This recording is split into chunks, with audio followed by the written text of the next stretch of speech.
Welcome to my channel. আপনারা দেখছেন green kitchen. আজ খুবই সহজভাবে মজাদার আলু কাটলি বানিয়ে দেখাবো, যাতে করে আপনারাও যে কোনো সময় বানিয়ে নিতে পারেন। রেসিপিটি যদি আপনাদের কাছে ভালো লাগে তাহলে লাইক, কমেন্ট, সাবস্ক্রাইব করে গ্রিন কিচেনের সঙ্গেই থাকবেন। প্রথমে এখানে 2টা বড় সাইজের আলু নিয়েছি। আলুগুলোকে খোসা ছাড়িয়ে নিব। আপনারাও চেষ্টা করবেন বড় সাইজের আলু নিতে, তাহলে দেখতে সুন্দর লাগবে।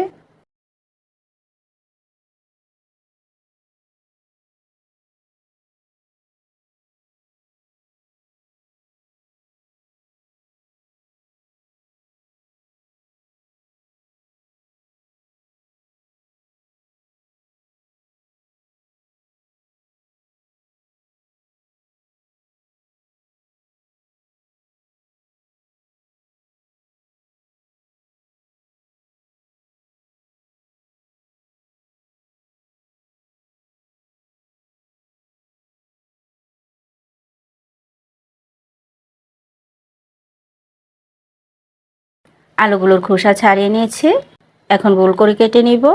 খুব বেশি পাতলা করব না, একটু মোটা করে কেটে নিব। দেখতে পাচ্ছেন কিভাবে কেটে নিচ্ছে।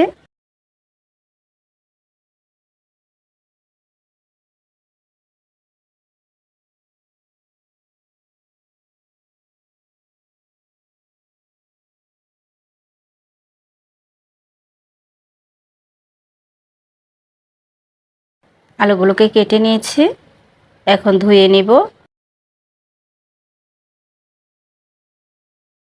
আলু ধুয়ে নেওয়া হলে চুলায় একটা ফ্রাই প্যান বসিয়ে অলিভ অয়েল দিয়ে দিব। 1 থেকে 2 টেবিল চামচের মতো দিব। আর আপনাদের হাতের কাছে যদি অলিভ অয়েল না থাকে তাহলে রান্নার সাদা তেলও ব্যবহার করতে পারেন। তাছাড়া আপনারা যদি বেশি রিচ খেতে চান তাহলে বাটার ব্যবহার করতে পারেন বা ঘি ব্যবহার করতে পারেন। এখন আলুগুলোকে ফ্রাই প্যানে সাজিয়ে দিয়ে দিব। আর এই আলু কাটলিটা অনেকেই আবার বেশি করে তেল দিয়ে ফ্রাই করে নেয়। আমি সবগুলো আলু একসঙ্গে দিয়ে নিব। অল্প করে আলুর পিস দিয়ে ফ্রাই করে নিতে পারেন। সাজিয়ে দিয়ে নিলাম। আরও 1 টেবিল চামচ অলিভ অয়েল দিয়ে দিব।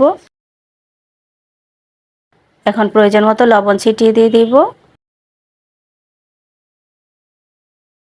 এবার ঢাকা দিয়ে দিব। এখন আলু সিদ্ধ হওয়া পর্যন্ত অপেক্ষা করব। ফাঁকে উল্টে দিতে হবে। আলুগুলোকে খুব বেশি ফ্রাই করব না, হালকা করে ভেজে নিব।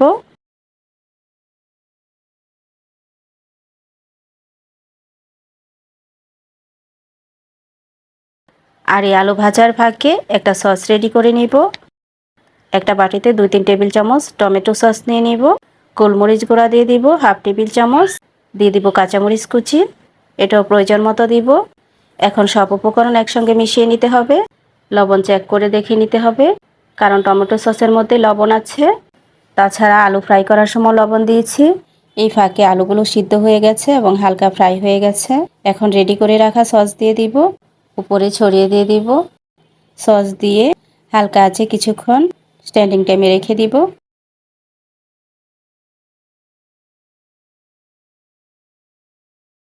স্ট্যান্ডিং টাইমে রাখার পর এখন পরিবেশন করে নিচ্ছি। একটা সার্ভিং ডিশে পরিবেশন করে নিব। এই রেসিপিটা চায়ের টেবিলে এমনিতেই পরিবেশন করা যাবে। তাছাড়া সাদা রুটি বা পরোটার সাথেও সার্ভ করতে পারেন। আপনাদের যেভাবে খুশি সেভাবেই পরিবেশন করে নিতে পারবেন। খুবই মজাদার একটা রেসিপি। আশা করছি রেসিপিটি আপনাদের কাছে ভালো লেগেছে। আর রেসিপিটি ভালো লাগলে বেশি বেশি করে লাইক করে দিবেন। আবারও দেখা হবে অন্য কোনো নতুন রেসিপিতে। সে পর্যন্ত সবাই ভালো থাকবেন। আল্লাহ হাফেজ।